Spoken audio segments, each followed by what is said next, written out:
적인 문제는 에브리바디 다 안 했더라도 관심이 있거든요. 그러니까 보게 되죠. 그런데 이제 이방지사 사별을 했던지 불가피하게 이제 헤어졌다면 60대라면 재혼하는 게 낫죠.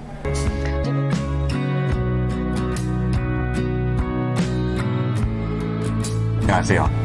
요즘 텔레비전 보면 무슨 돌싱글스, 돌싱 포맨, 무슨 새혼의 신 어쩌고저쩌고 해가지고 돌싱들의 네. 재결합 문제, 재혼 문제, 많죠. 또 이혼 문제 네. 이런 걸 다루는 프로그램이 굉장히 많아요. 그거는 이제 젊은 사람들도 워낙 지금 그러니까 돌싱들이 많고 지금 제가 알기로는 나는 솔로란 프로그램이 젊은 사람들한테 인기인데 다음에는 기획이 90년대생 돌싱들이 나오고요. 그래요? 90년대생이면 불과 20대 후반, 뭐 30대 초반 요 정도거든요. 근데 벌써 돌싱에 대해서 프로그램을 기획할 정도로 그러는데 제가 보기엔 한동안은 지난번에 예전에도 얘기했지만 나는 홀로라는 프로그램이 기획된다고 들었는데 지금 제가 본 적이 없는 것 같아요. 뭐 넷플이나 이런 데서 나오는지 모르겠는데 그거는 그야말로 사별이나 이혼하신 그 시니어분들을 위한 프로그램이었거든요. 나는 홀로 해가지고. 근데 그런 프로그램 좀 더 활성화됐으면 좋겠어요. 왜냐하면 주변에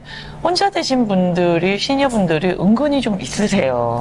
우리가 이제 황혼 이혼이다 이렇게 얘기하면 그렇죠. 되게 결혼 생활 한 20년 이상을 한 사람들이 이혼하고 다른 파트너를 만나서 결합하는 걸 네. 얘기한다고 그래요. 되게 한 60대 정도에 되는 분들이 늦지막이 다시 이제 재혼하는 얘기를 많이 하는데 그 황혼 이혼 그리고 황혼 결혼 이게 전에는 어쩌다 이혼을 했어 어쩌다 재혼을 하니 그런데 지금은 내놓고 하더만 내놓고 하는 정도가 아니라 본인들이 뭐 능력이 있는 듯이 막 얘기하시고 그러니까 더 젊은 사람하고 오히려 자랑이야. 왜 자랑해요? 응? 너희 중에 재혼한 애 없잖아 뭐 이렇게 얘기하는 친구들도 있어요. 내가 그 경험자잖아 이러고서는 얘기하는 친구들도 있고. 그래가지고 뭐 이혼 한 번 안 해보고 재혼 안 해본 사람은 좀 부족한 것 마냥 또 느껴지기도 해요. 어느 자리에 가면. 괜찮아요. 근데 그런데 이렇게 결혼 한 번 안 하고 뭐 어떻게 하다가 보니까 놓칠 수도 있잖아요. 60까지 되신 분들은 남들이 그렇게 누구를 소개할 때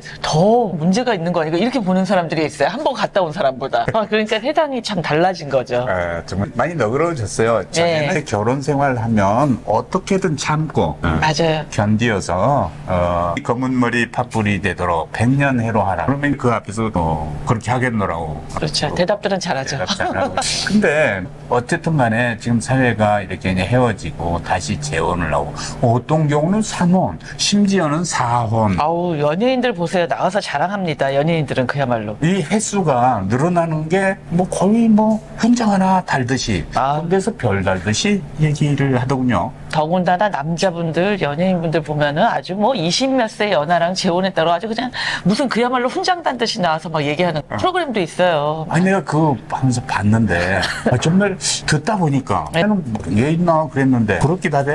남자분들 얼마나 부럽겠어요. 근데 거기에 수반되는 게 있지요. 재력도 있어야 되고 젊은 여자랑 살 때 그런 그렇구나. 연예인들의 그런 뭐랄까 유명세 같은 게 어느 정도 작용을 했을 것 같고요. 또 여성분들도 저는 그래요.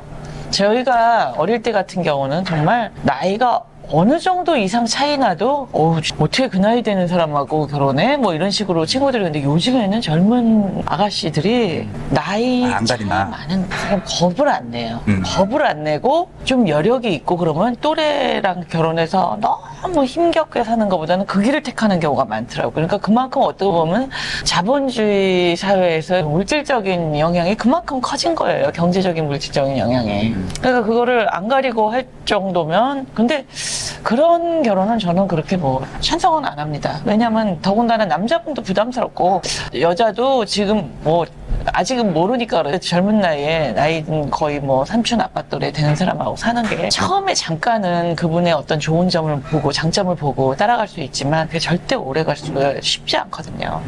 그런 점도 있구나. 그럼요. 그런데 우리가 뭐 이혼을 생각하거나 뭐 갈등이 터져가지고 문제가 되거나 또 뭐 더더욱이 재혼을 해본 적도 없고 이런데 이런 문제를 얘기하면 너 권위가 있는 얘기하는 거야 지금? 뭘 좀 알고 하는 거야? 이럴까봐 내가 굉장히 주저가 됐어요. 주저가 됐는데 그럼 뭐 모범적으로 산 사람은 이런 말 할 자격이 없다는 거야? 그건 아니지. 그렇죠. 아니, 그래도 우리 모범이라고 한 것도 사실은 우리 생각이지만 스탠다드가 있는데 그대로 쭉 가는 오 교수님이나 또 저나 네. 그럼 이런 얘기를 다룰 자격이 없는 건가? 유튜브나 뭐 방송에 보면은 전문가 연하고서 이제 이런 얘기를 말하고 또 컨설팅 하는 분 보면 대부분 제법 한 분이에요. 네, 그렇죠. 본인들의 경험이. 거기다 더더구나 이제 또 법률가가 많아. 그렇죠. 그렇지. 왜냐하면 법률적인 문제가 빠질 수가 없거든요. 그러니까 사람이 만나고 헤어지고 다시 만나고 이 문제를 법률로만 보는가 싶어가지고 그것도 섭섭한 면도 있더라고. 사람이라는 게 하나님 만들어준 이런 인연들 그리고 함께 공동체를 구성해서 이 생을 살아가는 건데 그래서 가치를 추구하는 문제라든가 서로 조력하고 함께 힘을 합쳐서 노력한다든가 이런 문제를 전부 법률의 문제로만 접근하는 그런 느낌을 받아요. 아니 왜 그러냐면 전부 그 얘기하는 사람들이 다 변호사들이니까. 그렇죠. 변호사가 많죠. 좀 무슨 목사님이 나와서 얘기하거나 신부님이 얘기하거나 스님이 근사하게 이렇게 해서 지혜를 주고 뭐 이렇게 하는 거는 비교적 적고 어떻게 하면 재산 분할을 잘하느냐 소송을 어떻게 하는 게 좋다 이런 얘기만 계속하지. 요즘엔 그런 게 더 인기예요. 왜냐면 관심사가 젊은이들 관심사는 사실은 법률적으로 어떻게 정확히 내가 손해 안 보게 이게 더 커요. 그저 아주 좋게 목사님이나 신부님이나 스님께서 얘기해 주신 좋은 말씀은 알고는 있지만 듣고는 쉽지만 나한테 지금 살아가는 게 중요하기 때문에. 일단 유튜브 보면 조회수가 안 오르더라고요. 그런 분들 그렇죠. 보고 싶은 사람만 보죠 그런 거는. 근데 법률적인 문제는 에브리바디 다 안 했더라도 관심이 있거든요.